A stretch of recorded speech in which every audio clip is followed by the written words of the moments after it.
Welcome to the Moneymakers podcast, brought to you by Sophia.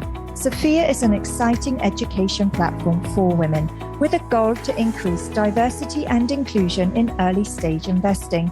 This podcast is a finance, innovation, and investing show for amazing women everywhere of all ages. Each fortnight, we will feature an inspiring woman from the investing and finance sector, or a female founder with a special focus on Asia. To receive a 10% discount on all of our courses, go to sophiawomen.com and use promo code podcast10. And today's guest is Lindsay Davis, co-founder of the FemTech Association of Asia. Welcome. Thank you, Tanya. It's really good to be here, and it's always good to see you. Thank you. It's always good to have you on. I've been wanting to have you on the show for a really long time, and you kept putting me off, and I wore you down. That's absolutely untrue. And actually, I think our first meeting and the first time we met was actually about FemTech. So it's kind of coming full circle to get to sit with you now talking about overall women's health, whether it's, physical health, mental health, financial health, and coming back to this topic here, because our first discussion about FemTech was actually about investing in FemTech. So actually, you were one of my first panelists for one of our first pieces of programming. So thank you for that. I owe you a thank you. I still remember that call, actually. Yeah. I remember where I was and what we talked about, like it was yesterday. So let's jump in with a little bit about you. So who are you and where are you from? So I, again, Lindsay Davis, so the co-founder of the FemTech Association, which we'll chat about in a minute. I'm originally from the US, from Wisconsin, and moved to London, which would have been, I guess, about 16 years ago now. So I spent about 14 years in London, became a British citizen in 2014, which I'm very proud of. And then moved to Singapore in January of 2020 to start a consulting company, which I have now. So I have my consulting company. So I think many of us, when we're first starting something, we have the day job and the night job. So my day job is a consultant, and my night job obviously is working on the FemTech Association of Asia and trying to really amplify that sector for people across the region. Thank you very much. And how did the FemTech Association of Asia come about? And what is the FemTech Association of Asia? That also a very good question to start. What are we, before we get too far into the details? So the FemTech, I'll start with who we are, actually. So the FemTech Association of Asia, or FAA, for the sake of not having to rattle off the entire name the whole time. So the FAA is the region's first, which I'm super excited about, but we're also the only, which I'd love to see more of, industry body or industry association uniting investors, founders, enthusiasts, media, anyone who has kind of a common focus and goal of improving women's health through technology solutions. So it is, we've been going since October of 2021, and we currently are present in 8 different countries throughout Southeast Asia, Japan, and South Korea. And we work, right now we have founders from over 10 categories, which is pretty exciting. And when I say 10 categories, and again, this will go to the what is FemTech question, but when I say categories, it's anything from menopause to fertility, anything from, menstrual care, anything that has to do with women's health. And I'd like to just make sure everyone's not just thinking of women's health as reproductive health, but women's health for their entire life cycle. Yeah. Okay. Wonderful. And how did it start? Why? I mean, I remember when I think you were pre-launch when we first connected in that idea stage. But what got you interested in female health, and what gave you the idea or what was the impetus for starting FAA? I think it's probably how a lot of people's businesses start, or organizations start. In my instance, I wouldn't call it a business per se. I'd say definitely an organization at this stage. It comes from kind of curiosity. So I was moderating for a women's leadership conference, and there was a lady named Francesca Giri-Stengel who I met, who was managing a lot of the event logistics, photography, and we had some time in between panels and pre-panel where we were chatting about what else she did. Was this her full-time job, or she said, I consult in FemTech. And I said, women in technology, that's fantastic. We need more women in technology. And she said, well, we do. But FemTech specifically is, female technology. So kind of the intersection of women's health and technology and the businesses that find the solutions for women's health. So I think, first of all, I just thought, I don't know anything about that. So, well, I would love to look into that. I'd always done a lot of charity work in London. I sat on the board of the RSPCA, love animals, and sat on the board of another charity as well. They're called the Junior League of London. And so when I moved here, I knew I wanted to do some volunteer work, and basically thought, oh, this would be a great thing to do. This, I can, donate my time and just learn about it, or maybe, work with different organizations that focus on women's health and education. And basically looked it up and saw that there was nothing out there that I could really get involved with. So I thought, okay, well, let's just start learning about this. How do you learn about things? I learned by talking with people, or with you as an example. So just chatting with as many people as possible. And before I knew it, people were like, oh, well, this is so interesting. Are you going to set up events? I said, okay, well, sure, I guess I'll set up some events. So I set up a trio of events, Introduction to FemTech, Innovation in FemTech, and Investing in FemTech, which you sat on. Again, thank you very much. And I think what started as just a point of curiosity and trying to educate myself turned into something that I found people were kind of asking more questions and saying, how can I get involved? Or, oh, are you going to start an organization? And I just hadn't even thought about that. And then it turns out that I started an organization because people asked for it. So I got peer pressured into starting something that I absolutely adore. And I think it all starts with curiosity, though. It started with just wanting to know more about the space. And then now that I'm in it, I find it absolutely fascinating, and the founders to be just incredibly talented individuals who are, really leading with purposeful work. Yes, yeah. Well, when you reached out to me, it's an area that's super close to my heart because obviously I am a woman, and have experienced several different health complications throughout my life, whether that be, from endometriosis, period pain, fertility issues, pregnancy, postpartum, you name it, I've been there. And so these are types of businesses that really pique my interest on a personal level. And investors tend to invest in, or at least become interested in sectors that touch them personally. And so it definitely was something that I was very interested in, happy to get involved in all those many months ago. So let's talk about the types of businesses that have joined FAA. You mentioned a few of the different sectors, and I'm sure I just touched on a few there from my own experience, but can we maybe just pick out a couple of businesses? Well, first of all, let's talk about all of the different types of businesses within the overarching name of FemTech, and then maybe one or two businesses that sort of stand out to you. Definitely. And I just wanted to touch on something you said, as kind of your statement right before about, being able to personally relate to it. I think it's interesting to talk about being able to personally relate to something. And what I think is really rewarding about this space is kind of the light bulbs that click, that it's like, oh, wait, other people have this too? Or, oh, I don't just have to live with this. There are options for how I can address these issues. So I think it's fantastic to be on the end of, you've been a part of these things, what they are. But, for instance, people with PCOS polycystic ovary syndrome might not even know that's not how that's not how a regular menstrual cycle feels or operates. So I think it's also just really interesting what you said about consumer education and awareness and being able to really help drive that, which is really our main focus, is to really inspire collaboration, to get the word out there about FemTech and just have the consumer, lead that demand, which in turn we believe will lead to investor demand, because, we have to start somewhere, and the consumers saying they want these things, I think help the light bulb for investors, saying if people are asking for it, there's a business case there. Yes. Yeah. So to go back to your question about the different members of the FAA, as I mentioned, we are across 8 countries and mostly in our market. So overall in the world, Asia represents about 14% of global FemTech businesses. That's give or take, of course, because new businesses are always launching or closing or what have you. So we represent about 14%. When we look at North America, that's about 50%. And when I talk about North America, it is mainly in the US, the bulk of it, but of course in Canada and elsewhere. So I think a lot of it is just sharing that, what we have here is kind of small but mighty. And I think we are going to leapfrog quickly. So I think we are going to accelerate the pace of both new companies launching, investment coming through, regional expansion, and all of these things. So maybe touching on investment, I could start there with a few of the businesses that have raised over $1 million as our starting point. So we could talk about Ease Healthcare, which is a business really trying to build the whole female ecosystem, or women's wellness ecosystem throughout Asia. So they started in Singapore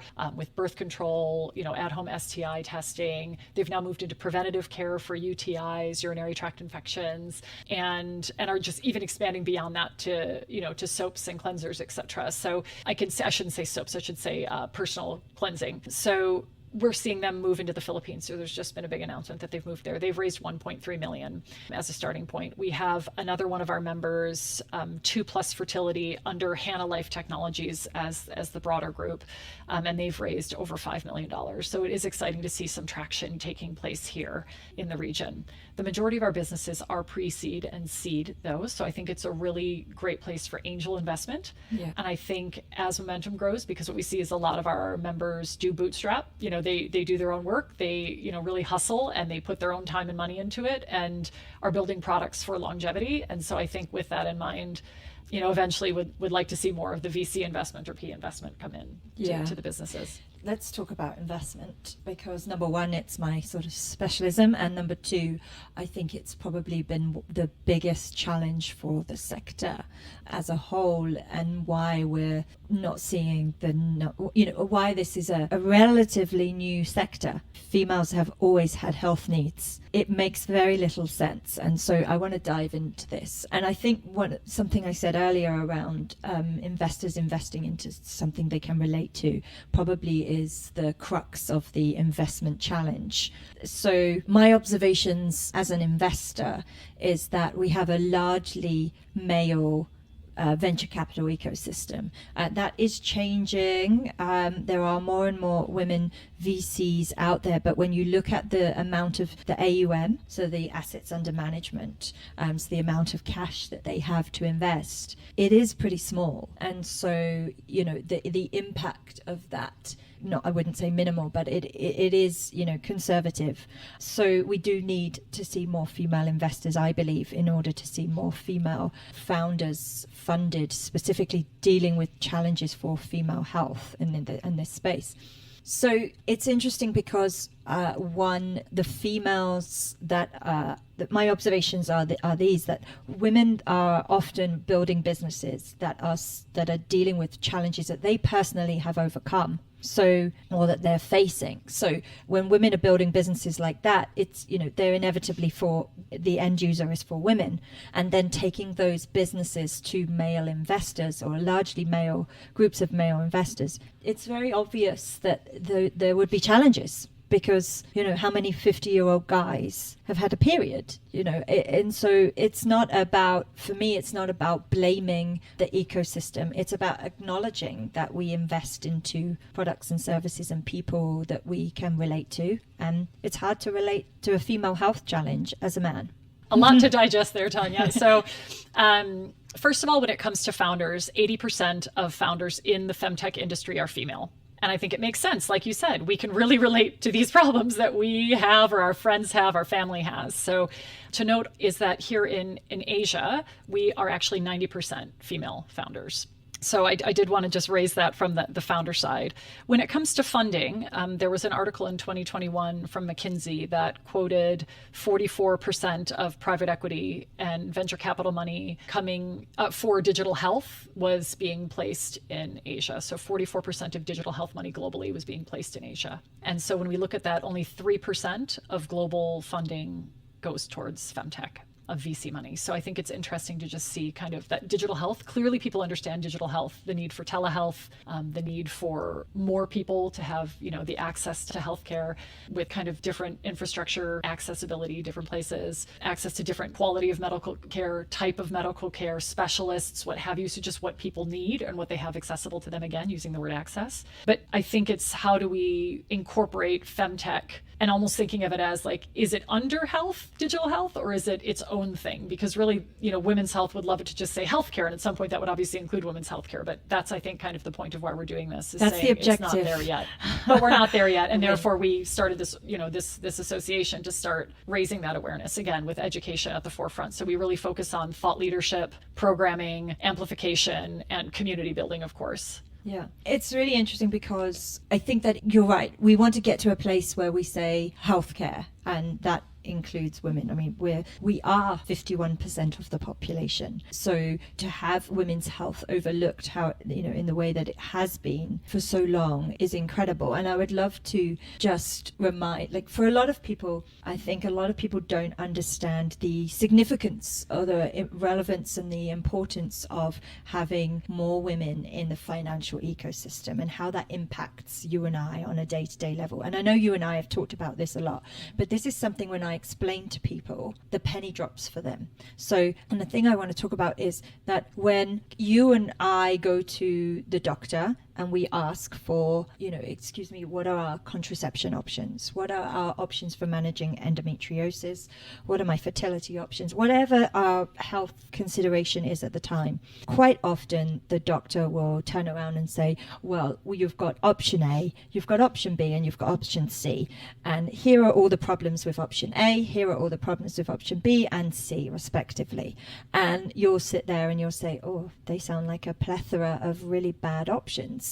What am I going to choose? And that's happening the world over for millions of women on an everyday basis. We are given a suite of poor options, old, antiquated options to serve our health needs. And why is that? And I think that a lot of people are not making that connection between that happening to us every single day and the fact that we don't have enough dollars going to female entrepreneurs, like the female entrepreneurs that you have within FAA. Well, how is that connected? And it's connected because women are building businesses often, as you've pointed out, 90% of your founders are female in Asia, building businesses for women's health. They're going to the doctor, they're building businesses, they're going out to raise funds for their businesses, and they're not able to raise those funds. And so what happens to that business? Well, not a lot. And to your point, they bootstrap, they hustle, they build their business quite slowly, quite steadily, and maybe they end up with some VC money. And you've given 2 stories of founders that have raised, successfully done a pretty decent sizable raise. But how many other businesses aren't able to do that, to serve those needs that we want when you and I head off to the doctor's clinic to meet our health need? So we're experiencing this really poor experience of this plethora of bad choices for us to serve our needs, and the founders who are trying to solve those businesses are struggling to raise those funds. And that's why we need more women venture capitalists, more female investor decision makers, because we need people that can empathize with the challenges that millions of women are facing every single day, so that when they do go to the doctor and they say, hey, I've got endometriosis, what are my options? The doctor says, you know what, I've got this amazing new treatment, and it's just come on the market, and it's absolutely, going to solve all your problems, and your life's going to be better tomorrow. Right? That's where we need to get to, and we do that through having females invest or people invest into female entrepreneurs solving problems for women. So, and I completely agree with that. And I think we could add to that and say that's even almost like the middle of the chain, because if you look at the start of it, it's research and development. Only 4% of R&D funding would go towards women's health, right? So and if I'm a researcher, I kind of have to work on the projects that are going to get funded. Yeah. And so if projects about a woman's health issue versus a project about something that's all encompassing, which I understand why, if it's a challenge that impacts everyone, but then maybe we don't put all of that time and energy maybe into something that's specific to women that really could make a big impact. So I think that's one side of it. And then the other side of the chain is, you said that, as you rightfully mentioned, is kind of the end consumer. And if people aren't asking because they don't know there could be something different, if they're not researching, if they're not, raising these questions or pursuing, better answers from their doctors and saying, well, I'm not saying it's all, by the way, I'm not saying it's all in the medical profession at all, because there are so many people and businesses and so many people involved. But, if they're using Google for the majority of their information, which, there was an article. Yeah, well, there was an article recently about that. And it said, I think it was something like, 70 some odd percent. And again, I don't want to quote it because I don't remember exact numbers, but it was a large majority of women look to Google for healthcare information. And when we have a survey out right now, our very first consumer survey that's talking with, that asks women just, how do you manage your healthcare? And when we ask them what qualities are most important for their healthcare, the first thing thing that they brought up was cost. So something that is actually not too expensive or fits in their budget. The second thing was trust. Do they actually trust who's providing them with it? Because trust is something that's come up in numerous discussions with women, is do they trust, their healthcare provider? Do they trust their insurance company? Do they trust the quality of the product? Do they trust the efficacy of the product? All of these different things. So cost, trust, and convenience right now is looking like number 3. So people want something that's, readily accessible to them, which makes sense. I mean, and even talking about women as far as, being caregivers, it's the majority, the majority of caregivers are women also. So really there's so much impact on women, whether it's directly their healthcare, whether it's them being caregivers, whether it's not being included for many, many years in clinical trials. And thankfully now, more women are. And I know Pfizer just announced that at the conference here, that they're including more of Asia in their clinical trials. And hopefully that means women as well in their clinical trials, which they didn't specify, but I know they will be looking to that. Yeah, that's actually the amazing segue into the point that I wanted to raise around women's health is not just, something that affects women, okay? Because to your point, women are doing the lion's share of caregiving, whether that's to children, to elderly parents, also in the care industry, right? Nursing, care homes, and also teachers. So we make up a very large, overwhelming majority in all those sectors. If women are not healthy, our entire society falls down, our families fall down. Like it has a huge impact. It's very short-sighted not to invest in this sector. So I think I can see some movement in that space, some acceptance and an acknowledgement of that. Would you agree with that? I think so. And I think generationally, I'm really excited about millennials and Gen Z, because I think again, this is anecdotal, but until we get our consumer survey results back, but, anecdotally, it does feel like there's a movement towards owning one's health. And if something is not good enough, speaking up. I found a number of my friends who are of different generations, who are male, speaking up, and being very candid about women's healthcare needs, which has been really wonderful. So I think it's a much more normalized conversation, and people are going to kind of work together to make sure that everyone's taken care of in the future, which is a really nice part, I think, is it does bring together kind of diversity and inclusion that, women's healthcare need and challenges our society's healthcare needs and challenges. Yeah. Absolutely. And I think that you've raised a really good point as well about generational change. So I've definitely noticed the younger generation, which would be Gen Z and the one after that, which is Alpha. Have I just made that up? Maybe. Yeah, maybe just made that up. But we all know what you're saying, yes, so go on. The level of acceptance and the level of comfort that I see that they have in talking about difficult conversations, right, which some of women's health lends itself to some perhaps uncomfortable conversations for some people, and so that probably explains why a lot of people are searching on Google, because maybe they're not comfortable to have this conversation. But I definitely see a huge shift in the level of comfort that the younger generations have in those difficult conversations, whether that's, sexual health, sexuality, reproductive, perhaps sort of sexual problems generally, like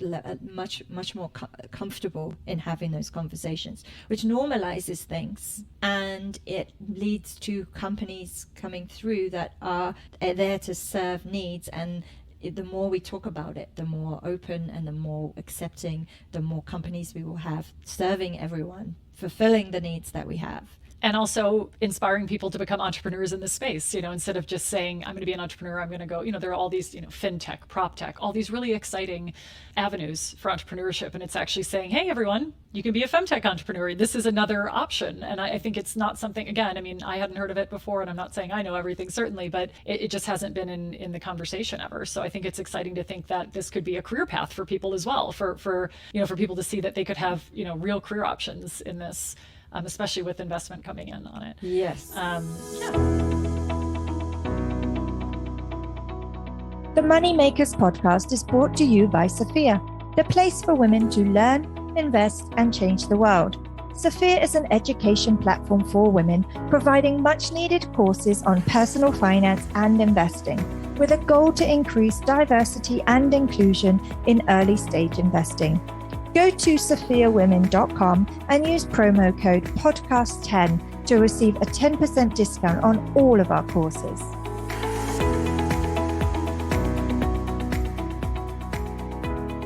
I actually had a message this morning. I was going to ping you actually from Johnson & Johnson. You know, so companies like Johnson & Johnson, they have their innovation lab. So they have their health incubator and accelerator for, healthcare businesses, very early stage. That is normalizing things. You know, there's a lot of female founders in their cohorts, and I'm hoping to do some work with them. But, you know, a big company like Johnson & Johnson getting behind, you know, specifically female founders is fantastic. Agree. And I think that that's one thing that I've really liked seeing with the association is I do find it to be quite a collaborative space. And it was a community that maybe everyone knew everyone in it. We're kind of a small industry, you know, especially over here in Asia. So everyone kind of knew everyone, but I'm proud that it's kind of given everyone a central point that they can, you know, reach out to on our WhatsApp chat that we're all on, or, send news over for our LinkedIn page or our Instagram, and actually just be able to talk about their business and be able to share ideas and, you know, talk about a CRM solution that they might be looking for and who's done this already, and try to just have some peer-to-peer mentorship and advisory, which I think is really nice because everyone else in the femtech space will really understand what you're going through, whether it's, you know, difficulty getting investment or, you know, sitting in pitches that maybe people aren't, it's not, the idea isn't resonating, your concept isn't resonating, not because it's not a good concept, but maybe because, you know, the person that you're speaking to might not have had that experience. So there's more of a disconnect, as you mentioned earlier. So I think that's something I'm really proud of, is that community that's been built, even just to have that support around you or to celebrate with if something goes well. So yeah, we like sharing all of that information. Yeah, good. I am glad I've joined your FAA WhatsApp group now, because I can see, because I usually ping you articles that I read that are really interesting, and I can see. And now you can ping it to a bunch more people. Yeah, exactly. But also in legit, like I wasn't sure if you even wanted them, but I was like, oh, this is really interesting. I always do. Like I pinged you late last week on the the rise of femtech in Tel Aviv, which I found fascinating. That's especially I learned that in Israel they fund fertility treatment, government sponsored, like government, paid. It's fantastic. I was shocked. Yeah, it's offering more choices for women, isn't it? Yeah. Which is really what it's all about. And I think one thing to mention, it's really fun because you sent the article and I saw, one of my contacts' names in there, and it's been neat to be a part of femtech because I think globally it's a super collaborative environment, and I've never seen anything like it. It's like everyone's like, what can I tell you? How can I help you? I'll give you my time. Let's get on a call. Like, it's just really collaborative, and I think everyone really is working together, and everyone is committing, just a lot of time and energy to each other as much as the community. And there is a bit of there's a bit more of a, I would say, in the space, a burden on education and awareness that maybe other industries don't have as much of, whether it's because of stigma, whether it's because of, cultural differences, whether it's because of just lack of awareness, a million different reasons. But it's really neat to see everyone really trying to just amplify, this industry and the women's health solutions that are out there. Actually, that's a really good point. And I've got a question to that point is, you have a lot of companies creating solutions for women's health, but are you seeing companies, or do you have in your network of educators in this space? Because for me, let's think about the businesses that you mentioned have raised a lot of money. Like there are, and I can pick out a number of the businesses from FAA, but that if you, on their own, they're fantastic businesses serving great, meeting absolute needs that are valid and there. But I feel like we have to step back, a bit like you said about research and development. We haven't got the level of education on a number of things around women's health, probably because we don't have the research and the development, okay? So if we talk about endometriosis, for example, no one taught me about that at school. And why? Probably because no one's ever really researched it and understand it to be able to bring that into any form of curriculum. Sexual health is another one, and one of your companies is, in the STD, STI sort of testing. Education has to be a big part of getting these businesses accepted and mainstream. Are you seeing a lot of education coming along? it's 100% kind of the number one trend. I think that, I won't even call it a trend because it just is a fact that I think there is well, as I mentioned, trust right behind cost. Trust was the number two thing. So people want to make sure that where they're getting their information, that they actually believe, what it is that they're being told or that they read. Education is a core component of all femtech businesses here in Asia and elsewhere as well. I don't think that's special for Asia. I think that's all over the world, or specific to Asia, not special, specific to Asia, all over the world. Along with education, there's a big piece around community building. And then, of course, content for obvious reasons. It's being able to, write the posts and social media, et cetera, just share that content, which is a lot of education. That is kind of the channel for education is social media now, I think, or the website or what have you. But when it comes to community, I think that's been a really neat thing to watch develop. There's a wonderful founder in our group named Nandini Gopal who started the business FemC, which was looking at kind of women's menstrual healthcare needs. And she's now pivoted to and been acquired by a business called Eve World. And she's focusing on their healthcare products and wellness and fitness and lifestyle, essentially really integrating into this platform that is focused on a women's only platform, but obviously, or those who identify as women, of course, as well. It's an inclusive platform. But actually being able to have a place where you can have a community where you can speak about these things. I mean, how do you talk about perimenopause if no one else in your friend group is going through it? How do you talk about fertility if everyone else just keeps conceiving kids around you, which of course it feels like that when you're struggling with infertility, it feels like everyone around you. So if you don't have those communities, and I think sometimes the bond of strangers through kind of that common challenge, it almost feels like a safer environment than friends and family, or even, and some people, may not even feel comfortable speaking about it with their healthcare professional, which they absolutely should, because healthcare professionals are happy to chat about anything, that are issues. So I think that community piece, along with education, is really a neat part of FemTech also, that it's giving individuals a platform by which they can share their concerns and hear that other people are going through it. Because sometimes that's the first step, is just feeling like cliche or not, it's nice to feel like I'm not alone. There are other people out there who are suffering from what I'm suffering from, and hear things they've tried. So I think that's a really nice part of FemTech. It sounds like the industry as a whole is overwhelmed with or sort of the momentum of it. It feels collectively, it's fierce, right? It feels exciting. It feels like there's a sea change. It feels like things are moving in the right direction. And when you do that together as a collective, as an association, as a group, like, it just feels all the more powerful, and that momentum begets more momentum, and off you go, snowballing down the hill, getting bigger and bigger. Before you know it,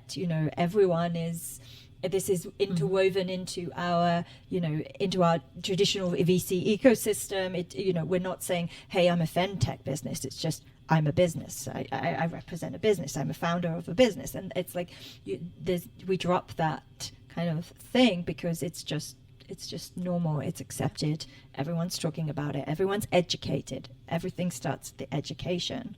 And that, I think, is what I'm getting from you, and the vibe I'm getting from the group as well, that there is a big movement, and that's happening because everyone's coming together. Absolutely. I would agree with you. And then I think on top of that, I'm smiling as you're talking, one, because I do believe that the FemTech Association of Asia here, as well as the rest of our community globally, and when I say community, I mean, industry and investors and everyone who's passionate about this space like we are, everyone is just really committed to finding solutions. It's like a very as I mentioned earlier, very purpose-driven business. And that feels really good. On top of that, to know that it's a revenue generating business that is a commercial proposition is fantastic. And what stuck in my mind from something I read recently was it was an article about apps coming out. And once I saw that Apple and Garmin are including period trackers in their watches, I thought, there we go. Yeah. And that's what we need. We need those big brands saying, see, look, like we see how important you are, women. And it's a first step, again, because I think it's important to look at businesses that aren't just about, kind of menstruation and fertility, which I think a lot of the focus goes on. It's a whole life cycle piece, but just to see brands like that committing and starting that commitment and that journey is really exciting. And I think it kind of furthers the mission, to kind of increase the collaboration in the space and get more people involved, more businesses involved, more investors involved, because again, we do believe it's necessary for women's health, and we can talk about the purpose all day, but it makes dollars and cents. Yeah. And that actually is my sort of last topic for today. And that is the opportunity. And you talk about, commercial opportunity of it. And I mentioned earlier, women are 51% of the population. If we take something like period care, for example, women are having periods for, 40, 50 years, probably 40, 45 years of their life every month. And that's every single woman on the planet, which I assume is just over 3.5 billion people. That's a lot. That's not niche. That's a huge consumer base. Let's call it market. consumer base. That's how to refer to it. Consumers. So consumers. That's a huge opportunity. Do you have any thoughts on what that opportunity is? Because my thoughts are just like what I see. I'm not the expert, you are. What do you see as the opportunity here beyond just huge numbers? There's the purpose piece, of course, that we've talked about a few times. There's the commercial piece that we've talked about. There's the opportunity for entrepreneurship that I think women can really, and men as well, but especially women, of course.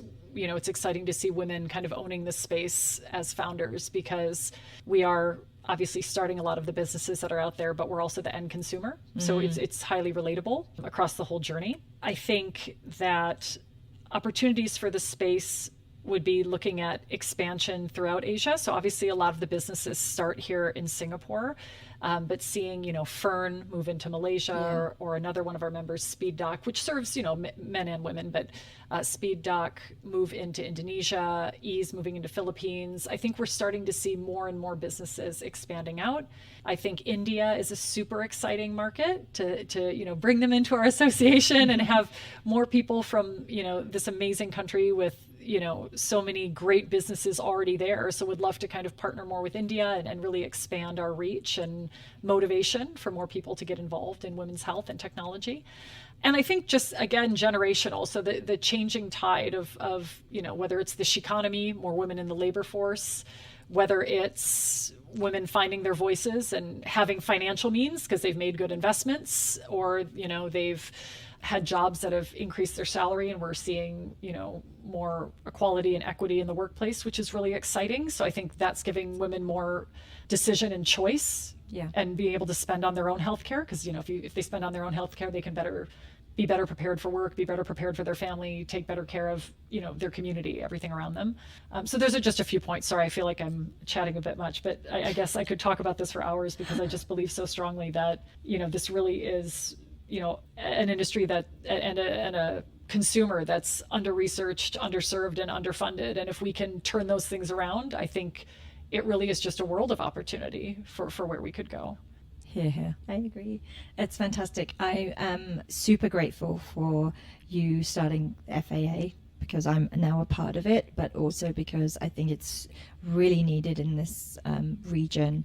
And I think that there's I hear a lot from a number of founders that are part of your group, how the value that they've taken from the group already, and it's still in its infancy. So congratulations and kudos to you for getting involved and rolling up your sleeves and taking the charge, because for a lot of people, they are they will join the group, they will follow. Not a lot of people will lead and roll up their sleeves and start something. So congratulations to you. Well, thank you. I'm glad you're a member. It's so nice to have you with us. And I'm very grateful for all of the members. So anyone who's just wants to learn more, feel free to join. We're open to everyone. How do they find you? LinkedIn is the best place to find us on LinkedIn as the FemTech Association of Asia, or FemTech Asia. You can find us as well. And feel free to just reach out. We love connecting with anyone who contacts us, and we do have events every month. So please, keep an eye on the LinkedIn site for that. And we just invite everyone to get involved, because I think, what I really love is that so many of our members are simply enthusiasts. Yeah. Thank you so much, Lindsay. I've really enjoyed this chat. I want to definitely have you back on in 9 months, 12 months time, see how FAA has moved on, what's happened to some of those businesses we talked about, and just really track some of the progress that I know that you're going to make. So thank you. Thank you, Tanya. I'd be grateful to come again. Thank you so much for having me. And thank you to your listeners for listening to our chat today. Thank you. We hope you have enjoyed this episode of the Money Makers podcast, brought to you by Sophia, the education platform for women that increases diversity in early stage investing. Visit sophiawomen.com and use promo code podcast10 to receive a 10% discount on all our courses. Learn, invest, and change the world.